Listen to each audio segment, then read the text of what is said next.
صرف دو لوگ مقدر والے ہوتے ہیں، ایک وہ جنہیں وفادار دوست ملتا ہے اور دوسرا وہ جن کے ساتھ ماں کی دعائیں ہوتی ہیں۔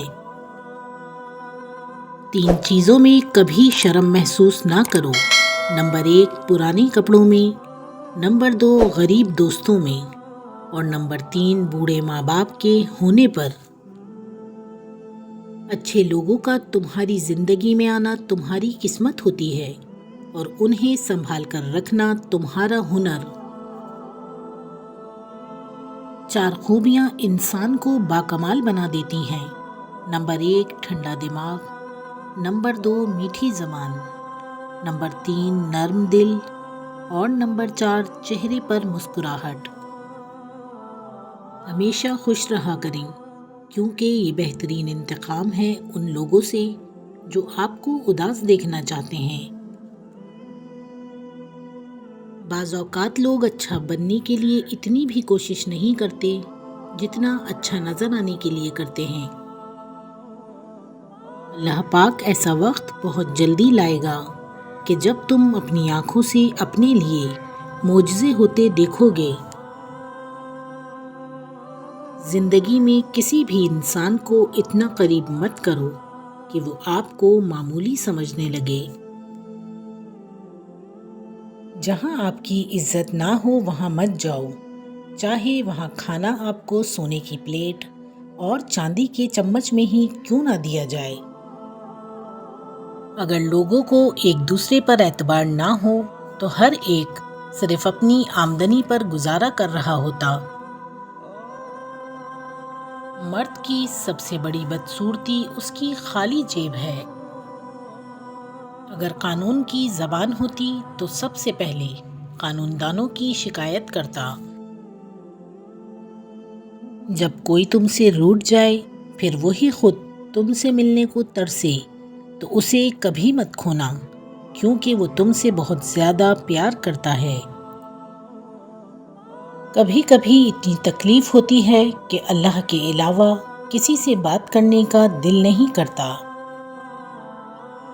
رشتوں کو نبھانے کے لیے یقین، بھروسہ اور اعتبار ہونا بہت ضروری ہے۔ والدین کی 7 ایسی غلطیاں ہیں جس کی وجہ سے ان کی اولاد باغی، نااہل، بیکار اور تباہ ہو جاتی ہے۔ نمبر 1 اولاد کو سب کے سامنے نصیحت کرنا۔ نمبر 2 اولاد کے ساتھ فرینڈلی بیہیویئر نہ ہونا۔ نمبر 3 اولاد کو گالی دینا۔ نمبر 4 اولاد کو بددعا دینا، کیونکہ ماں باپ کی دعا اور بددعا اولاد کے حق میں قبول ہو جاتی ہے۔ اگر آپ کی بددعا اولاد کو لگ گئی تو آخر میں رونا آپ کو ہی پڑے گا۔ نمبر 5 اولاد کے مزاج کو سمجھنے کے بجائے ان پر بیجا سختی کرنا۔ نمبر 6 اپنے آپ کو نئے وقت کے مطابق ڈھالنے کے بجائے پرانے طور طریقے اپنی اولاد پر نافذ کرنا، بجائے خود کو وقت کی ضرورتوں کے مطابق ڈھالنے کے۔ نمبر 7 اولاد کو خود کے فیصلے نہ لینے دینا، جس کی وجہ سے ان میں کانفیڈنس ڈیولپ نہیں ہوتا اور نہ ہی وہ کبھی ٹھیک فیصلہ لے پاتے ہیں۔ اس طرح کے ماحول میں پلے ہوئے بچے فیوچر میں کبھی بھی اچھے لائف پارٹنر ثابت نہیں ہو سکتے۔ الحمدللہ کہنے کی عادت ڈال لیں۔ اللہ شکر گزاروں کو بہت پسند کرتا ہے۔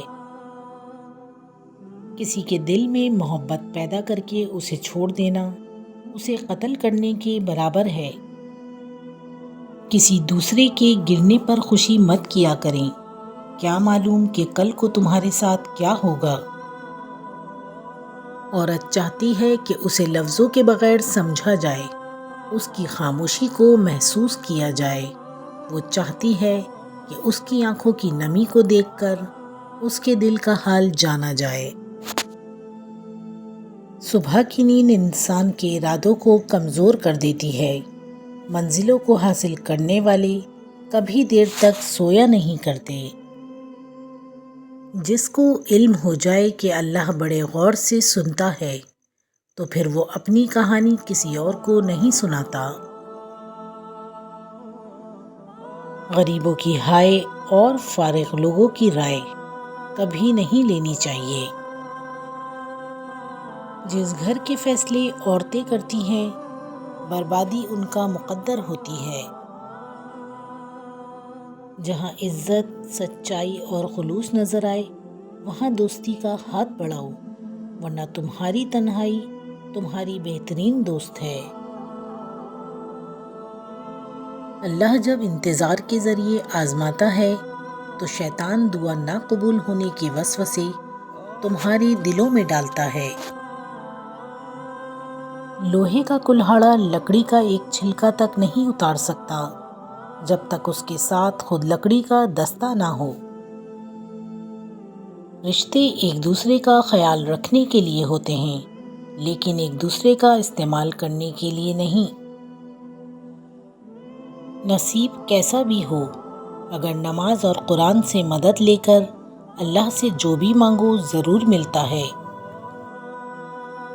بدتمیزی کا تعلق تعلیم سے نہیں، تربیت سے ہوتا ہے۔ درخت سے گرنے والا کوئی پتا بھی ایسا نہیں جس کا علم اللہ کو نہ ہو۔ اگر عیاشی کو ابتدا میں نہ روکا جائے تو وہ آہستہ آہستہ ضرورت بن جاتی ہے۔ پانی حد سے بڑھ جائے تو طوفان بن جاتا ہے، انسان حد سے بڑھ جائے تو شیطان بن جاتا ہے۔ وکیل ایک ایسا تعلیم یافتہ انسان ہوتا ہے جو آپ کی جائیداد آپ کے دشمنوں سے بچا کر خود رکھ لیتا ہے۔